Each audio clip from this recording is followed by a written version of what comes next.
আমার প্রিয় ছাত্রছাত্রী,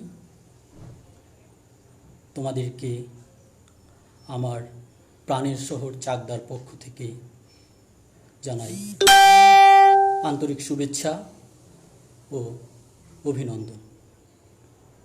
আমার প্রাণের শহর চাকদা ফেসবুক গ্রুপের পক্ষ থেকে যে ছাত্রছাত্রীদের উপলক্ষে এই লাইভ ক্লাস আয়োজন করা হয়েছে, সেই লাইভ ক্লাসে আমরা আমাদের প্রাণের ছাত্রছাত্রীকে আমন্ত্রণ জানাই। আমরা আজ দ্বাদশ শ্রেণীর বাংলা বিষয় নিয়ে একটু গল্পগুজব করব। আমরা এতদিন ঘরে ছিলাম, এখনো ঘরে আছি, মনটা ভালো নেই,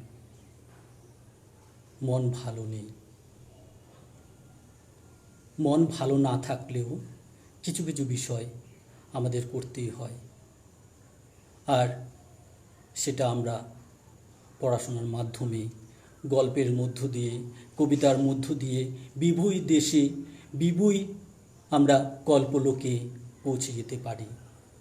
আজকেও আমরা ঠিক সেরকমভাবে কবিতার গল্পে আমরা পৌঁছে যাব। সে একটা অরণ্য প্রকৃতির মধ্যে আমরা কল্পনার মায়াজালে আমরা আমাদের কবির সঙ্গে চলে যাব। যদি পারো দুঃখ দাও, আমি দুঃখ পেতে ভালোবাসি, দাও দুঃখ, দুঃখ দাও, আমি দুঃখ পেতে ভালোবাসি। তুমি সুখ নিয়ে থাকো, সুখে থাকো, দরজাটা হাট খোলা। হ্যাঁ, আমরা আজকে সেই বিখ্যাত কবির, আধুনিক কবিদের মধ্যে আধুনিকতম কবি শক্তি চট্টোপাধ্যায়ের সেই কবিতা আমরা পড়ব। আজ আমরা আমাদের দ্বাদশ শ্রেণীর যে কবিতাটা পাঠ্য, আমি দেখি, সেই আমি দেখি কবিতার মধ্য দিয়ে আমরা পৌঁছে যাব নতুন এক জগতে, নতুন এক আমাদের ভালোবাসার জায়গায়। শক্তি চট্টোপাধ্যায়, আমরা তার প্রেক্ষাপটে যদি যাই তাহলে দেখব যে একেবারে সাধারণ পরিবার থেকে তিনি উঠে এসেছেন। আমাদের কবিতা গল্প পড়তে গেলে সেই কবি সাহিত্যিকদের কিন্তু সেই পেছনে ফেলে আসা দিনগুলির কথা একটু আলোকপাত করতে হয়, না হলে সেই সাহিত্য সম্পর্কে আমরা সঠিকভাবে জানতে পারবো না। আমরা পৌঁছে যাই শক্তি চট্টোপাধ্যায়ের সেই ছোটবেলার দিনগুলিতে। সময়টা বিংশ শতাব্দীর প্রথমার্ধ, 1935 সাল। দক্ষিণ 24 পরগনার সুন্দরবন নিকটবর্তী একটা অঞ্চলে তিনি আবির্ভূত হন। তার শৈশবকাল কাটে সে অরণ্য প্রকৃতির বেড়াজালে। সেই শৈশবটা কিন্তু তার সুখকর হয়নি।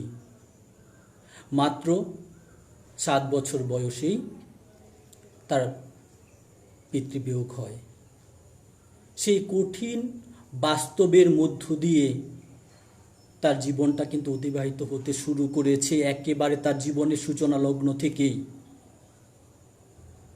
প্রাথমিক পড়াশোনাটা সেই সুন্দরবন নিকটবর্তী অঞ্চলে হলেও তারপর পড়াশোনার সূত্রে তিনি প্রথমে চলে আসেন কলকাতাতে। মামার বাড়ি থেকে পড়াশোনা করছেন।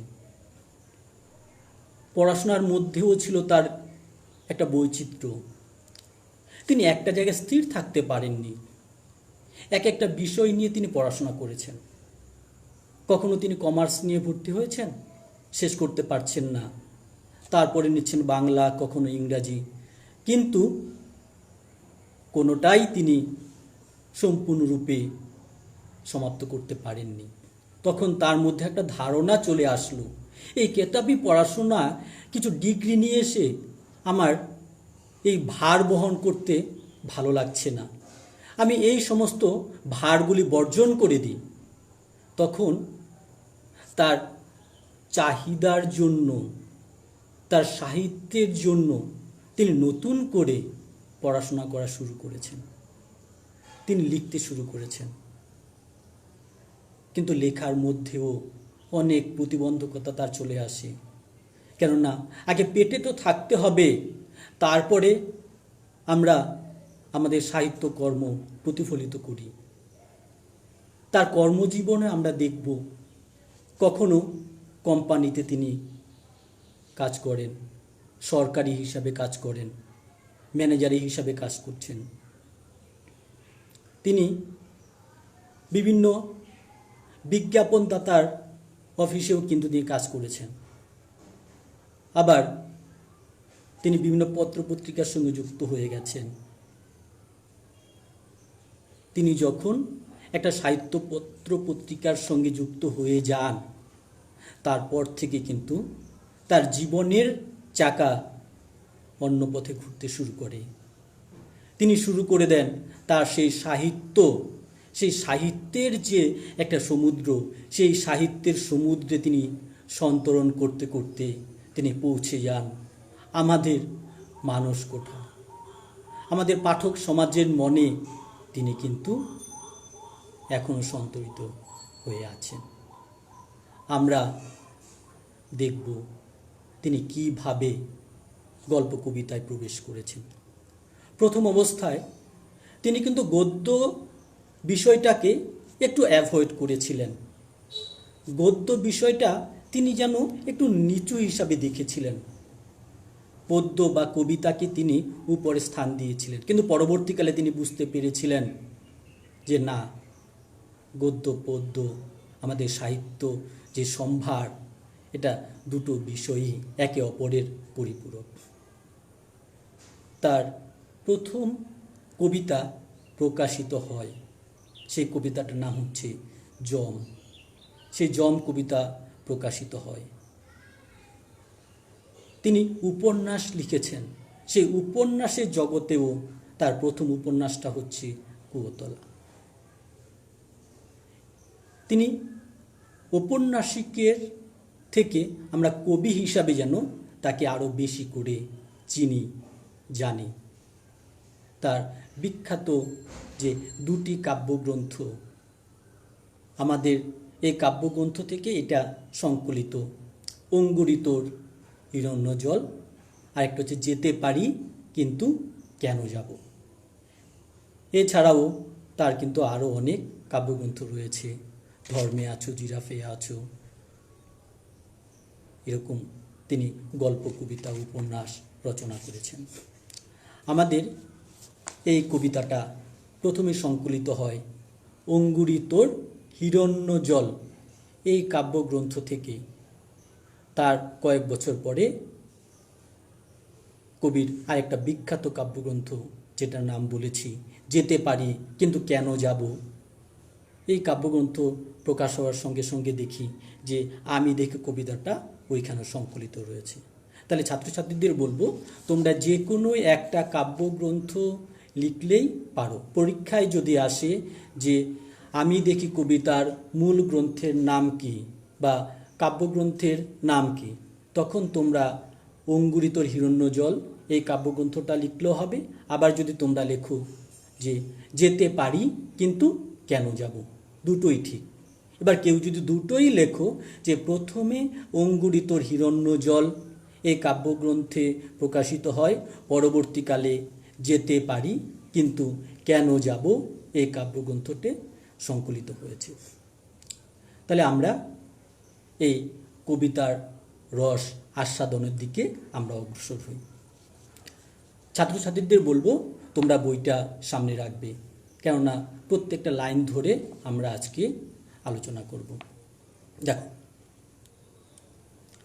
আমি দেখি শক্তি চট্টোপাধ্যায়। গাছগুলো তুলে আনো, বাগানে বসাও। আমার দরকার শুধু গাছ দেখা, গাছ দেখে যাওয়া। গাছের সবুজটুকু শরীরে দরকার, আরোগ্যের জন্যে ওই সবুজের ভীষণ দরকার। কবিতার সূচনাতেই আমরা ধরতে পেরেছি বা বুঝতে পারছি, আমি দেখি। এখানে আমিটাকে, আমি কবি স্বয়ং।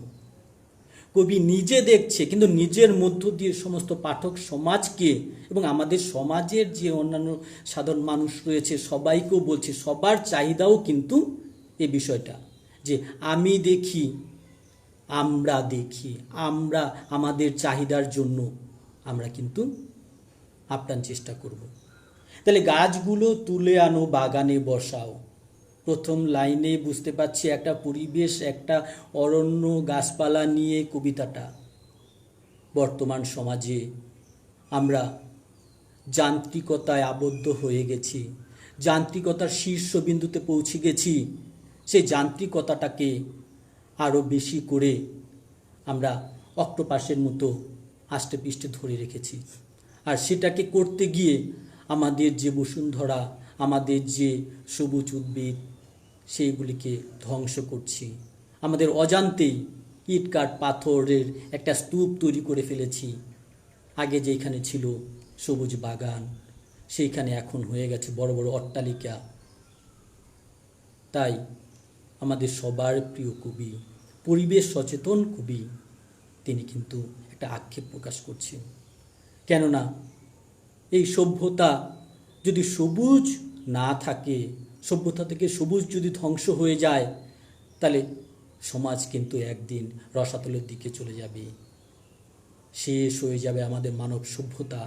তাই মানব সভ্যতাটাকে ঠিকঠাক করে বাঁচিয়ে রাখার জন্য আমরা কিন্তু কবি শরণাপন্ন। আর কবি যেভাবে কথাগুলি বলেছিলেন, সেইভাবে যদি আমরা সমাজকে আর সুন্দরভাবে একটা সবুজ পরিবেশ তৈরি করতে পারি, তাহলেই দেখব আমাদের সবুজের ভারসাম্য বজায় থাকবে। আমাদের যে অক্সিজেন, কার্বন ডাইঅক্সাইড যে ভারসাম্য, সেই অক্সিজেনের ভাগটা ঠিকঠাক থাকবে, তাহলে আমরা সুস্থ থাকব। এই আহ্বানে কিন্তু কবি বারবার বলছে যে গাছ তুলে আনো, বাগানে বসাও। আমাদের দরকার শুধু গাছ দেখা। সত্যি আমাদের যদি গাছ আমরা না দেখতে পাই, তাহলে আমাদের চোখ ধাঁধিয়ে ওঠে। এই যে আমরা গৃহবন্দী অবস্থায় এখন মোবাইলের পর মোবাইল দেখছি, টিভির পর টিভি, ল্যাপটপ, এই সমস্ত ছাড়া আমরা পড়াশোনাই করতে পারছি না। এটা আমাদের দুঃখ, বড় দুঃখ। এতদিন আমরা বলতাম যে এই যান্ত্রিকতা বর্জন করব, কিন্তু এই বন্দি দশায় এখন যান্ত্রিকতাটাকেই আমরা সাধারণ করে নিয়েছি, আমরা আপন করে নিয়েছি। এটাও একটা বড় দুঃখের বিষয়। পরিবেশকে বাঁচিয়ে তুলতে গেলে, রক্ষা করতে গেলে আমাদের কিন্তু এই গাছ লাগাতেই হবে। গাছ দেখে যাওয়া, গাছের সবুজটুকু শরীরে দরকার, আরোগ্যের জন্যে ওই সবুজের ভীষণ দরকার। অর্থাৎ আমাদের দেহ, মন, শরীর আরও বেশিভাবে সুস্থ রাখার জন্য, শরীর থেকে রোগ নিরাময়ের জন্য আমরা গাছ দেখব। আর কবি সেই কথাটাই বলছেন, সবুজ উদ্ভিদ নতুন করে লাগাও, বাগানে বসাও। সবুজ উদ্ভিদ না থাকলে কিন্তু আমাদের পরিবেশ একদিন শেষ হয়ে যাবে, একেবারে উপসংহার টেনে যাবে। বহুদিন জঙ্গলে কাটেনি দিন, বহুদিন জঙ্গলে যাইনি, বহুদিন শহরেই আছি। শহরের অসুখ হা করে কেবল সবুজ খায়, সবুজের অনটন ঘটে। বহুদিন জঙ্গলে কাটেনি দিন, কার কাটেনি? কবির। বহুদিন কেন জঙ্গলে কাটেনি? তার কারণ আমরা আগেই বলেছি, শক্তি চট্টোপাধ্যায়ের প্রথম জীবনটা সবুজ প্রকৃতির কোলে অতিবাহিত হয়েছিল। সুন্দরবন পার্শ্ববর্তী অঞ্চলে তার শৈশব কাটে। তারপরে তিনি পড়াশোনা সূত্রে এবং কর্মসূত্রে যখনই ওই অঞ্চল ছেড়ে চলে আসেন, তারপরে কিন্তু তার আর সেই জঙ্গলে ফিরে যাওয়া হয়নি। হয়তো তারও সেই আক্ষেপ, তারও একটা দুঃখ, যন্ত্রণা, কষ্ট, সেইখান থেকেই তিনি এই উক্তিটা করেছেন যে বহুদিন জঙ্গলে যায়নি, তাই তার মন খারাপ। সেই জঙ্গলে যাওয়ার জন্য তার মনটা যেন আনচান করছে, কখন গিয়ে আবার সেই সবুজকে তিনি আপন করে নেবেন, আলিঙ্গন করবেন। তার গল্প কবিতা যদি আমরা পড়ি তাহলে আমরা দেখব তিনি প্রকৃতিকে এত সুন্দরভাবে ভালোবেসেছেন, এত সুন্দরভাবে আপন করে নিয়েছেন, যেন প্রকৃতি আর শক্তি চট্টোপাধ্যায় একে অপরের যেন পরিপূরক হয়ে পড়েছিলেন। তাহলে বহুদিন জঙ্গলে কাটেনি দিন, তাহলে আমরা বুঝতে পেরেছি কবি কেন এই বহুদিন জঙ্গলে যেতে পারেননি। তার শৈশব কাটানোর পরে তিনি যে এসেছেন, তারপরে কিন্তু আর সুযোগ হয়নি যাওয়ার। হয়তো মন চেয়েছে কিন্তু সুযোগ সুবিধা হয়ে উঠতে পারেনি। বহুদিন শহরেই আছি, তিনি শহরে ইটকাঠ পাথরের বেড়াজালে আবদ্ধ হয়ে গেছেন, তার জীবনটা যেন বিষিয়ে গেছে, তাই তার আর ভাল লাগছে না, তার আক্ষেপ প্রকাশ। শহরের অসুখ হা করে কেবল সবুজ খায়। নগর সভ্যতা পত্তনের সঙ্গে সঙ্গে আমরা দেখি উদ্ভিদের পতন। সবুজ উদ্ভিদের পতন করেই আমাদের স্বার্থান্বেষী মানুষেরা নগর সভ্যতার পত্তন করি। কিন্তু সবুজের পতনের সঙ্গে সঙ্গে সভ্যতার পত্তন করলে এই সভ্যতারও কিন্তু খুব তাড়াতাড়ি পতনের সীমা ছুঁয়ে যাবে। তাই কবি বলছেন বা বলতে চাইছেন, আমরা নগর সভ্যতা তৈরি করব, কিন্তু সবুজ ধ্বংস করে নয়, সবুজকে বাঁচিয়ে, সবুজকে আপন করে আমরা নগর সভ্যতা পত্তন করব। কখনো সবুজকে পত্তনের দিকে নিয়ে গিয়ে নয়। আর এই শহরের অসুখ প্রথম অবস্থায় যেভাবে আমরা ধ্বংস করেছিলাম সবুজকে, ঠিক সেই বিষয়টাই তিনি এখানে আলোকপাত করেছেন।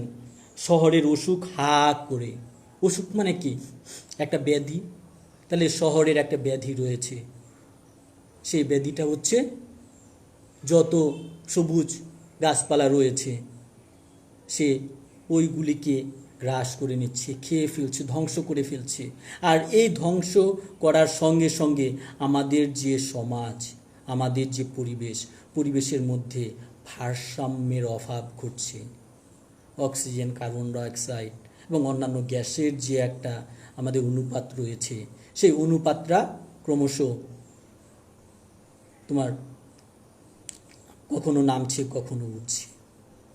তাহলে অক্সিজেনের মাত্রাটা যদি ক্রমশ কমে যায়, তাহলে কিন্তু এই জীব, বিশেষ করে আমাদের মানব সভ্যতার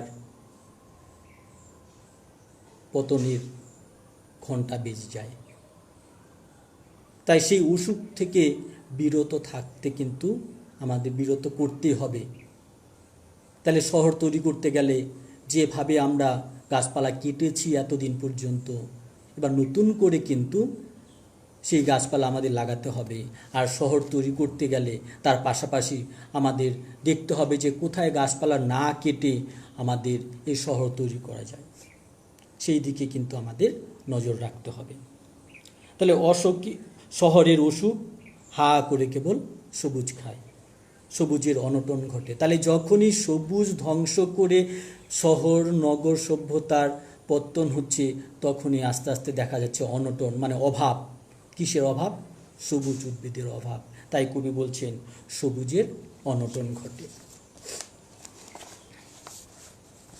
তাই বলি গাছ তুলে আনো, বাগানে বসাও, আমি দেখি, চোখ তো সবুজ চায়। তাই বলি, তাই শব্দটা এখানে ব্যবহার করা তাৎপর্য কিন্তু খুবই অন্যভাবে দেখিয়েছেন। তাই আমরা সাধারণত দেখতে পাই অন্য একটা বিষয়ের উপর নির্ভর করে তাইটা ব্যবহার করি একটা জোর দেওয়ার জন্য। তাই কবি বলার চেষ্টা করছেন, কি কারণে বলছেন? ওই যে সবুজ ধ্বংস করে আমরা শহর সভ্যতা তৈরি করছি, এই শহর সভ্যতা তৈরি করতে গিয়ে যে সবুজ ধ্বংস করেছি এতদিন পর্যন্ত, সেই কারণে আমাদের গাছ নতুন করে লাগাও, নতুন করে জন্ম দাও, গাছ তুলে আনো, বাগানে বসাও, আমি দেখি। কবির সঙ্গে সঙ্গে আমরাও কিন্তু এটা চাইছি, এই নতুনভাবে আমরা গাছ লাগাবো আমাদের বাগানে, আমাদের বাড়ির চারিপাশে। সবুজকে বাঁচিয়ে রাখতে হবে, সবুজ না বাঁচলে আমরাও বাঁচব না। হয়তো স্বাভাবিক অবস্থায় বলবো যে আমরা মাত্র আর কয় বছর থাকব, কিন্তু আমাদের তো একটা দায়বদ্ধতা রয়েছে, আমাদের দায়িত্ব রয়েছে, আমাদের পরবর্তী প্রজন্ম বা পরবর্তী যারা আসবে তাদের কাছে একটা সুন্দর পরিবেশ রেখে যাওয়া। সেটা কি আমরা রেখে যাব না? সেই রেখে যেতে গেলে আমাদের কিন্তু সবুজ বাড়াতে হবে, সবুজ লাগাতে হবে। সবুজের আমাদের আহ্বান, সেই সবুজের আহ্বানেই কবি বলছেন, গাছগুলি তুলে আনো, গাছগুলি বাগানে বসাও। আর কবির সঙ্গে সঙ্গে আমাদেরও কিন্তু ইচ্ছা, আমরাও কিন্তু চাইছি আমরাও এই কাজটা করব সবুজ বাড়ানোর ক্ষেত্রে। তাই বলি, গাছ তুলে আনো, বাগানে বসাও, আমি দেখি। চোখ তো সবুজ চাই। আমরা যদি গ্রাম অঞ্চলে যাই, ফাঁকা একটা মাঠ, যেখানে ধান গাছগুলি যে সবুজের ঢেউ দেখতে পাবো, তখনও ধান হয়নি মনে করো, সবুজ হয়েছে বিশাল মাঠ। সেই মাঠের মধ্যে যদি আমরা তাকিয়ে থাকি, শুধু সবুজ আর সবুজ দেখব, চোখ জুড়িয়ে যাবে। ঠিক তার পাশাপাশি যদি একটা ফাঁকা মাঠ দেখি বা কলকারখানা দেখি, তখন কিন্তু সবুজ আমাদের চোখে লাগছে না। সেই সবুজ চোখে না লাগলে, সবুজের মধ্যে যে একটা আমাদের আপন, একটা প্রিয় কিছু আমরা দেখতে পাই, আর খোলা মাঠে বা যেখানে সবুজ নেই, কলকারখানা, ধুধু মাঠ, সেইখানে কিন্তু আমাদের সবুজ না থাকায় আমাদের মন মানসিকতা, চোখ যেন বিষিয়ে যাবে, আমাদের মনটাও যেন আস্তে আস্তে তিক্ততার দিকে চলে যাবে।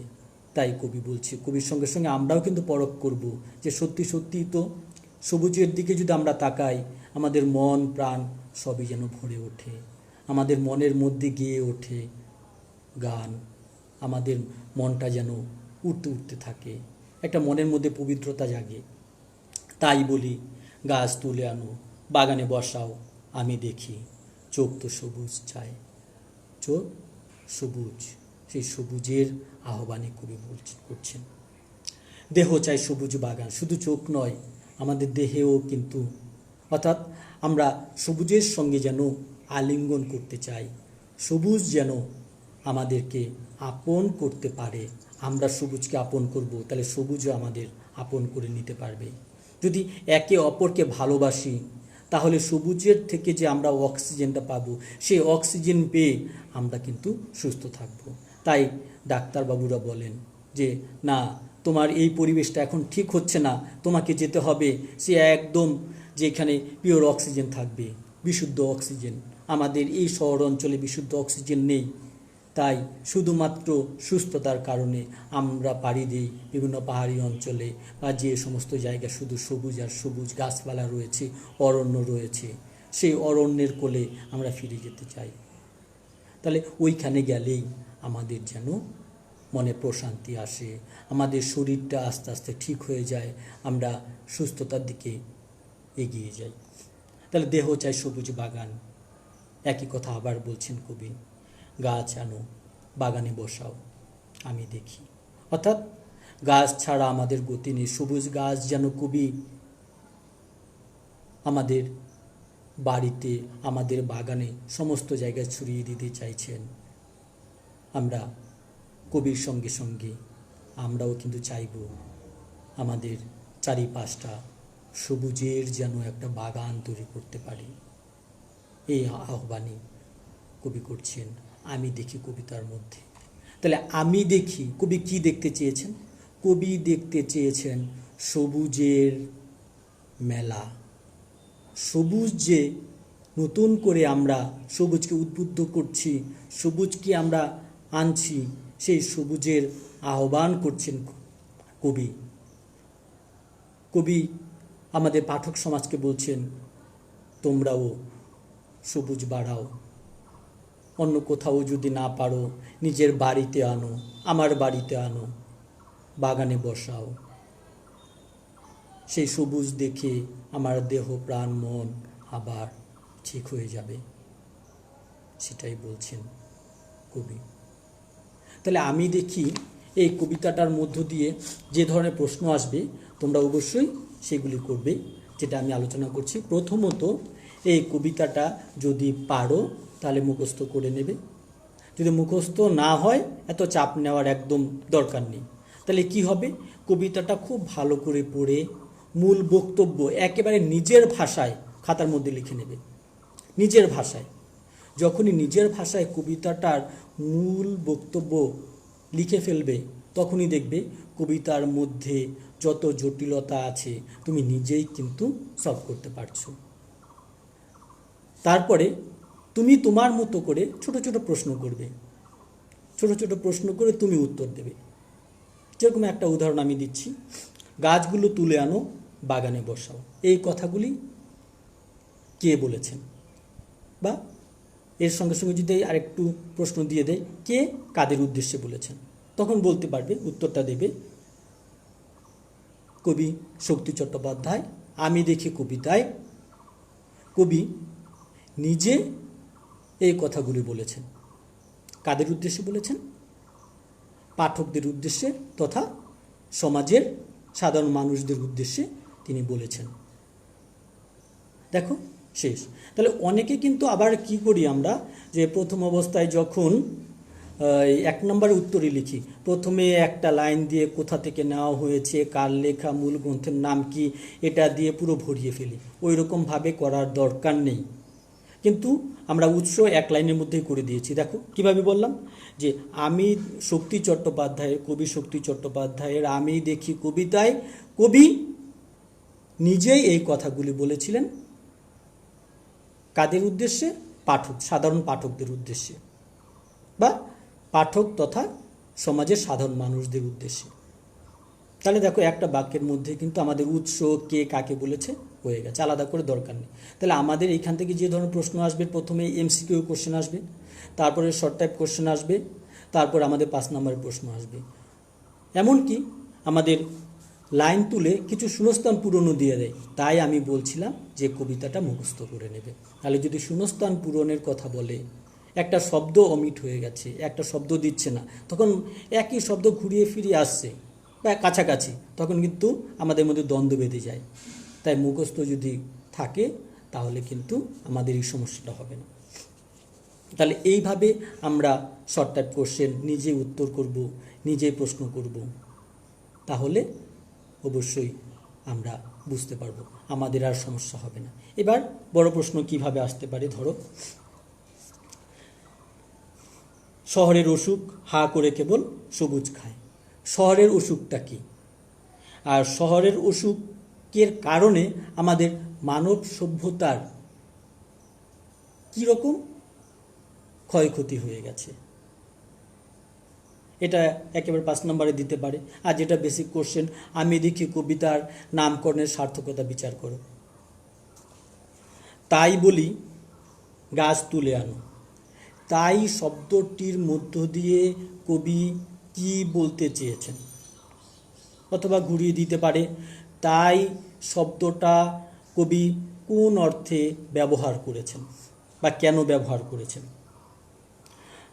আর তিনি আমাদের পাঠক সমাজকে কি কি নির্দেশ দিয়েছেন, কিভাবে আমাদের এই সমাজকে সবুজায়ন করার জন্য কি কি করতে হবে কবি বলেছেন।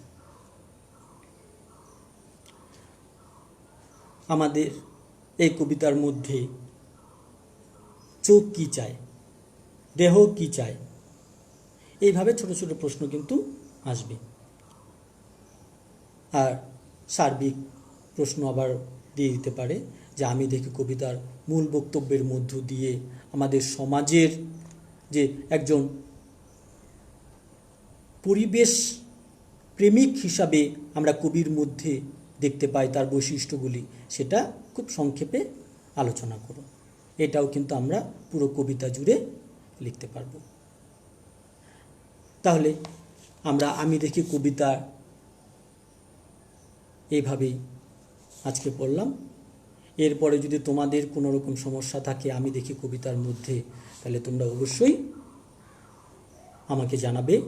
যদি কারো কোনো সমস্যা হয় আমি আমার যোগাযোগ মাধ্যম নাম্বারটা দিয়ে দিচ্ছি, তোমরা নোট করতে পারো 7001919763। আবার বলছি, যদি তোমাদের কোনো রকম সমস্যা হয় তাহলে তোমরা অবশ্যই আমাকে জানাবে, আমি অবশ্যই তোমাদের সলভ করার চেষ্টা করব। নাম্বারটা হচ্ছে 7001919763। আবারও বলছি যে তোমরা খুব ভালো থাকবে, ভালো থাকার চেষ্টা করবে। আমরা আবার সামনের সপ্তাহে আসব অন্য কোনো গল্প কবিতা নিয়ে। ওকে, বাই। ঠিক আছে।